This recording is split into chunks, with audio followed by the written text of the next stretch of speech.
गुजरात के वडोदरा शहर में जिदनी इल्मा चैरिटेबल ट्रस्ट द्वारा हर साल की तरह इस साल भी छात्रों को प्रोत्साहन देने के आशय से 16वां वार्षिक स्कॉलरशिप अवार्ड समारोह आयोजित किया गया, जिसमें गुजरात के आर्थिक रूप से कमजोर वर्ग के प्रतिभाशाली छात्रों को सम्मानित कर स्कॉलरशिप दी गई। इस मौके पर बड़ौदा मेडिकल कॉलेज के dean doctor Ranjan Iyer, advocate Mihir Desai, supreme court के सीनियर वकील, नेशनल प्रेसिडेंट PUCL समेत के कई अग्रणी मौजूद रहे।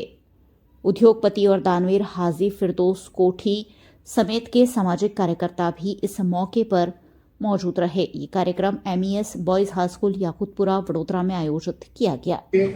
तो यकीन जानिए फरिश्तों को आपने काम में लगा दिया कि वो आपके नामा-ए-अमाल में नेकियों का इजाफा करते रहें। અમારો 17મો વાર્ષિક મહોત્સવ છે।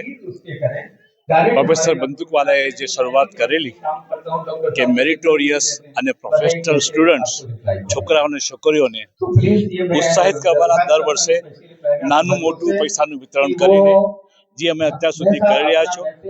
છેલ્લા 17 વર્ષમાં લગભગ હજારો છોકરા છોકરીઓને અમે સ્કોલરશીપ આપી છે અને ભવિષ્યમાં આ સિલસિલો અમે ચાલુ રાખવા માંગીએ છીએ।